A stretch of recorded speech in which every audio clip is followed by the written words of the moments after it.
Good morning students, welcome to Pioneer Convent School. Students, today we are going to start our new chapter number 12, that is friction. Students, we have learned about the force of friction in the previous chapter, that is force and pressure. हम force of friction के बारे में पढ़ चुके हैं और आज हम force of friction को डिटेल में स्टडी करेंगे. तो let's take an example कि a ball rolling around the ground gradually slows down. अगर हम एक बॉल को स्लॉप पे रोल डाउन करते हैं तो क्या होता है, वो बॉल कभी ना कभी धीरे धीरे जाके क्या हो जाती है, रुक जाती है. ऐसा क्यों होता है? This is because of force of friction between the ball and the surface of the ground. Ball के सरफेस और ग्राउंड के सरफेस के बीच में एक फोर्स क्रिएट होता है, that is force of friction, जिसकी वजह से क्या होती है, वो बॉल जो है वो धीरे धीरे रेस्ट पे आ जाती है. सेम एज कि इफ़ मैं साइकिलिंग कर रही हूँ और मैं पैडलिंग करना छोड़ दूँ तो क्या होगा, साइकिल है वो कॉन्टिन्यूस चलती जाएगी? ऐसा तो नहीं होगा. साइकिल क्या होगा, धीरे धीरे रुक जाएगी. तो मतलब कुछ तो है जो मोशन ऑफ साइकिल को अपोज कर रहा है, वो क्या है, दैट इज फ्रिक्शन. तो स्टूडेंट, ये क्या चीज़ हमने पढ़ ली है, फ्रिक्शन. फ्रिक्शन क्या होता है? Friction is a force arise when two substances contact each other. जब दो सब्सटेंस, कोई भी दो चीज़ आपस में कांटेक्ट में आती हैं तो क्या अराइज होता है, फोर्स ऑफ फ्रिक्शन अराइज होता है.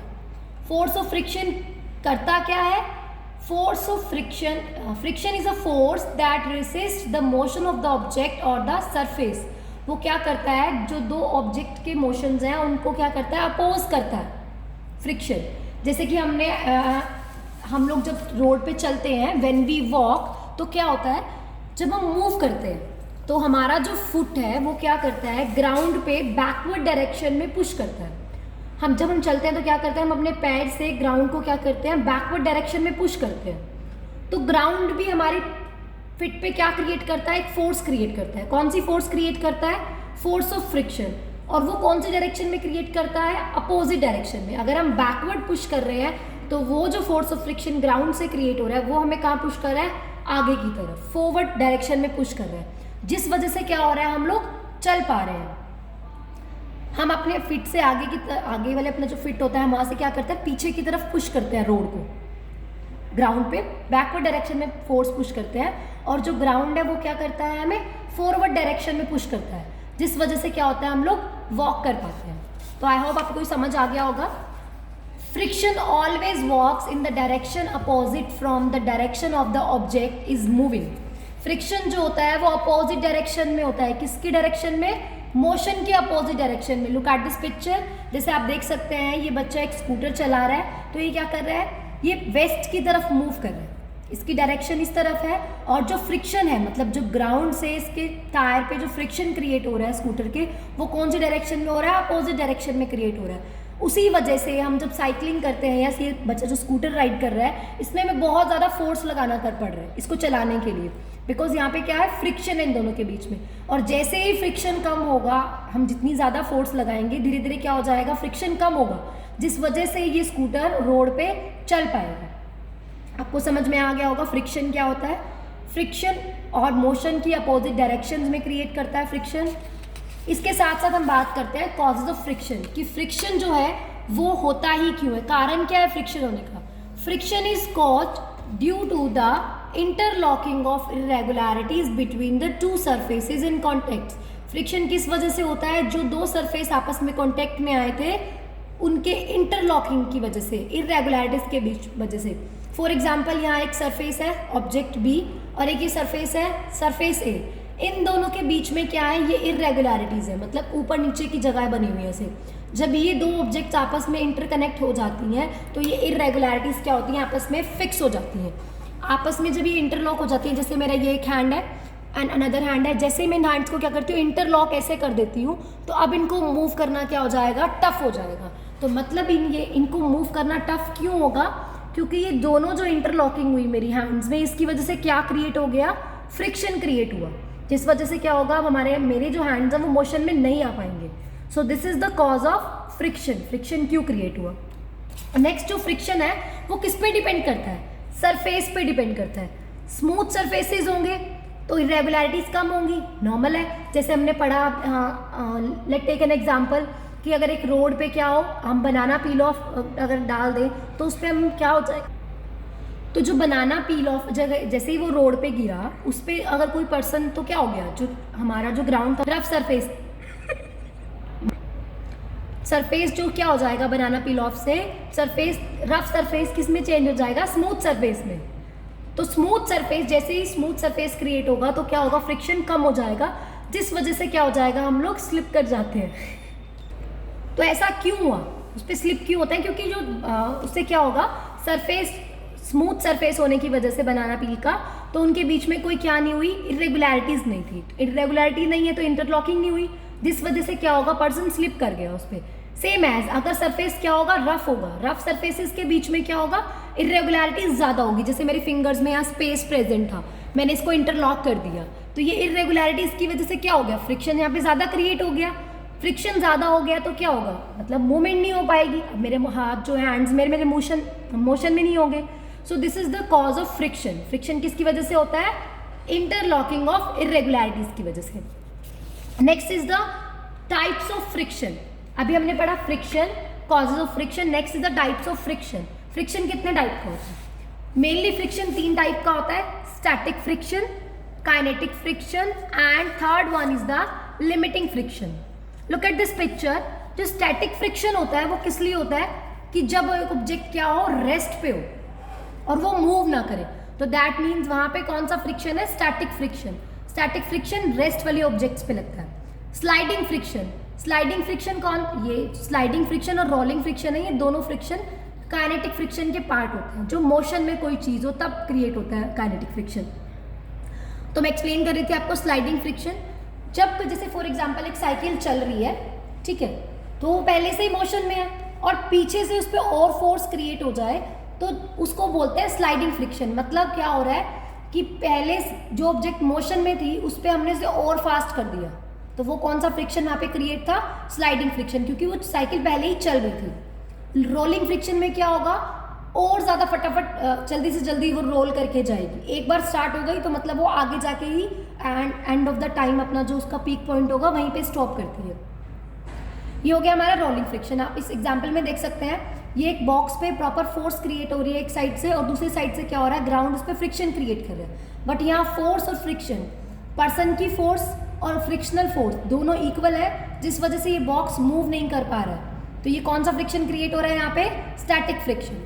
Next is the sliding friction में क्या हो रहा है, ये बॉक्स पहले ही मूवमेंट डायरेक्शन में था, जैसे आप इस एरो को देख सकते हैं, मूव कर रहा था ऑलरेडी, पीछे से और ज़्यादा एक्स्ट्रा फोर्स आ गई तो ये क्या हो गया, static friction sliding friction create हो रहा है यहाँ पे। नेक्स्ट में रोलिंग फ्रिक्शन, जब हम रैंप से किसी भी चीज़ को नीचे की तरफ रोल डाउन करते हैं तो वो एकदम से रोल होकर फटाफट नीचे चली जाती है, तो वहाँ पे कौन सा फ्रिक्शन क्रिएट हो रहा होता है, rolling friction. The next is the limiting friction. इनकी हमें डेफिनेशन अभी हम 1 बाय 1 करेंगे आगे। लिमिटिंग फ्रिक्शन क्या होता है, the maximum frictional force that can be develop at the contact surface when the body is just on the point of moving is called limiting force of friction. कहने का मतलब है एक बॉक्स था, हमने जिसपे फोर्स लगाई थी बट वो स्टैटिक फ्रिक्शन में था, वो मूव नहीं किया। अब वो पीक पॉइंट पे है कि अब वो स्टार्ट कर ही जाएगा, अगर उसे थोड़ी सी ज़्यादा हमने फोर्स एक्सर्ट की तो वो क्या हो जाएगा, मूविंग में मतलब कि मोशन क्रिएट कर लेगा अपने अंदर। तो उस पॉइंट पे जो मोशन का फ्रिक्शन क्रिएट हो रहा होता है, उस फ्रिक्शन को हम क्या बोलते हैं, लिमिटिंग फोर्स ऑफ फ्रिक्शन। जब कोई ऑब्जेक्ट एकदम जस्ट स्टार्ट होने वाली होती है उस पॉइंट पे जो फ्रिक्शन है वो क्या है, लिमिटिंग फ्रिक्शन, कि बस अब ये लिमिट इतनी ही थी उस ऑब्जेक्ट को रोक के रखने की, that is limiting friction. Next हमने 3 फ्रिक्शन पढ़े थे, उनकी डेफिनेशंस देख लेते हैं हम एक बार। स्टैटिक फ्रिक्शन कौन सा था, जो फ्रिक्शन कब एक्सर्ट हो रहा है, जब ऑब्जेक्ट रेस्ट पे हो। Sliding friction, the friction exert when the object slides over a surface, जब एक ऑब्जेक्ट क्या कर रही है, स्लाइड कर रही है दूसरे सरफेस पे। रोलिंग फ्रिक्शन तब क्रिएट होता है जब एक ऑब्जेक्ट दूसरे सरफेस पे क्या कर रही है, रोल ऑन कर रही है, रोल कर रही है।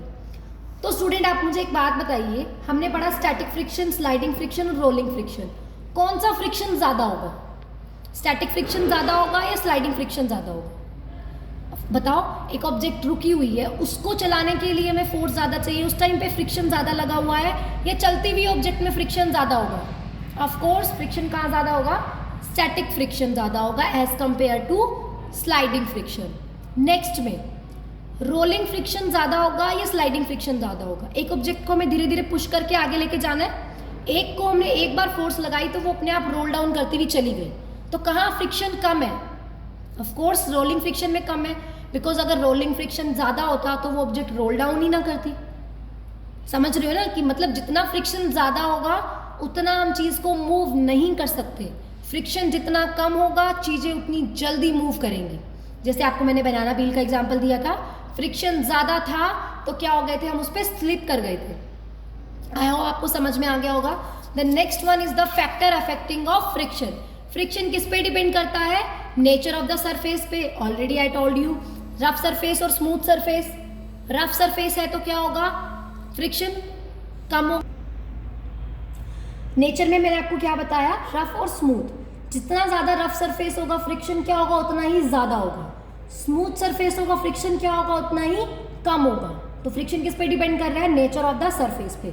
नेक्स्ट फ्रिक्शन किस पे डिपेंड करता है, how hard the surface press together, कि जो मतलब कि एक सरफेस पे जो दूसरी ऑब्जेक्ट थी वो उसे कितना हार्डली प्रेस कर रही है। अगर वो ज़्यादा अमाउंट में ज़्यादा प्रेशर से प्रेस करेगी तो फ्रिक्शन क्या होगा, ज़्यादा होगा। अगर कम प्रेस करेगी तो फ्रिक्शन क्या होगा, कम होगा। जितना ज़्यादा प्रेशर होगा उतना ज़्यादा फ्रिक्शन क्या होगा, कम होगा। वो उसी जगह पे अड़ा रहेगा, अटका रहेगा, मूव नहीं करेगा। आई होप आपको फैक्टर अफेक्टिंग भी समझ आ गया होगा फ्रिक्शन का। दीज आर सम एग्जाम्पल्स कि फ्रिक्शंस जो है हमारे लिए यूजफुल कैसे है डेली लाइफ में।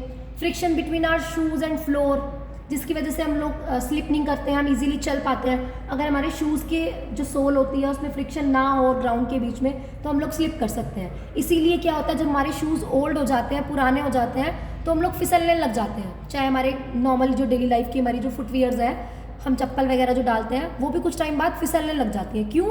क्योंकि उनका फ्रिक्शन क्या होता है, कम हो जाता है। Same as friction between tyre and the road. हमारे व्हीकल के जो टायर्स होते हैं उन पे आपने देखा होगा ग्रूव्स होते हैं, वो रफ सरफेस होता है, क्योंकि वो क्या करे, फ्रिक्शन बना के रखे रोड के साथ। अगर स्मूथ सरफेस होगा टायर का तो क्या हो जाएगी, गाड़ी जो हमारी स्लिप कर जाएगी कहीं पे भी इजीली। ठीक है। And next is the friction between the brakes and the wheels, helps the bike and car slows down. Brake और व्हील के बीच में भी क्या होता है, फ्रिक्शन, जिस वजह से हमारी गाड़ी क्या होती है, रुक सकती है। नेक्स्ट, और फ्रिक्शन का एग्जांपल हम डेली लाइफ से लेना चाहें तो लाइक आपका पेन और पेपर, जब आप पेन से पेपर पे लिखना स्टार्ट करते हो वो किस वजह से लिख पा रहे हो, बिकॉज ऑफ फ्रिक्शन। फ्रिक्शन है तभी आप उस पर मूव कर पा रहे हो। आपने देखा अगर पेपर पे आप ऑयल डाल दो तो सरफेस स्मूथ हो जाएगा, आपका पेन उस पर चल ही नहीं पाता है। ठीक है, वो फ्रिक्शन की वजह से क्रिएट हो रहा है। ये सब किस वजह से हो रहा है, फ्रिक्शन की वजह से। आपने एक चीज़ ये भी देखी है, मतलब चल पाने का मतलब था मेरा रफ सर ऑयल से कि आपको दिखाई नहीं देगा वहाँ पे। दूसरा आपको मैं क्या बता रही थी अभी, निब से। अगर आपके पेन का जो निब है आगे से वो टूट जाए, ब्रेक हो जाए, तो आप क्या देखते हो कि आपको बहुत मुश्किल होती है पेपर पे लिखने से। क्यों हो रहा है ऐसा, बिकॉज जैसे ही पेन की निब टूट जाती है, ब्रेक होती है, तो जो पेन की निब का सरफेस है वो कैसा हो जाता है, रफ सरफेस हो जाता है। और एज वी नो, जितना ज़्यादा रफ सरफेस होगा फ्रिक्शन क्या होगा, उतना ही ज़्यादा फ्रिक्शन होने की वजह से क्या होगा, हम पेपर पे लिख नहीं पाएंगे। तो आई होप आपको समझ में आ गया होगा। That's it for today. Please watch the video carefully. Thank you and have a nice day.